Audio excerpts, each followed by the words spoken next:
Hello everyone, reka nizere ko iminsi mikuru yabashije kubanogera, yabashije kubaryohera, kandi nabo bitagenze neza ibisobanuye ko ubutaha bizagenda nabi. So reka dukomeze dukore cyane guys, turebe ko ibintu byazagenda neza. Reka ndeke gutinda, gusa sinareka gushimira abantu bazi ko bakoze subscribe kuri Cyprien Films, ni iby'agaciro cyane, sinzi ukuntu nabashimira mu by'ukuri.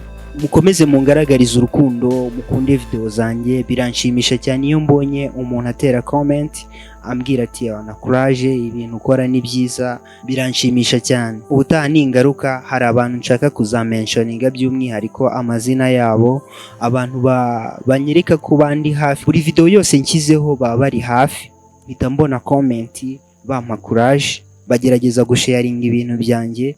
Ubutaha ni ingaruka, nzagerageza kumentioninga amazina yabo muri video yanjye kugira ngo nabo mbaha agaciro. Nawe nimba uri mushyashya kuri YouTube channel yanjye, hita ukora subscribe ukibyibuka, unatere comment nimba hari igitekerezo ubona wanyungura, nimba ari ugushima nta kibazo, icyo ubona twakongeramo. Reka dutangire isomo ryacu. Uyu munsi isomo tugiye kwiga ni isomo rimeze gutya.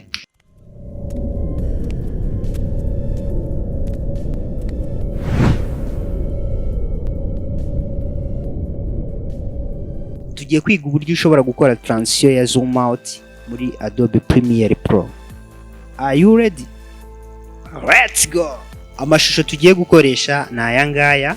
Iri ni ryo rya mbere, ishusho rya mbere tugiye gukoresha, hanyuma irya kabiri naryo riraza kuba iri ngiri. So tugiye gukora transition iri buze guhuza no mashusho yose.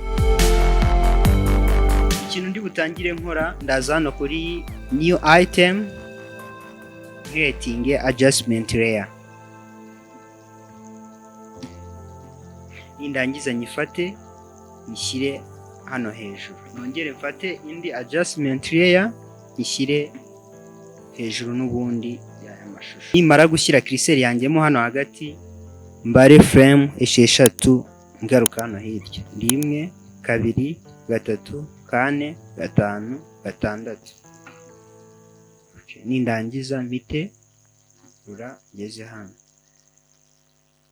nongere ngarukemo hagati, yo ndayiha dogere 180, shyireho 6.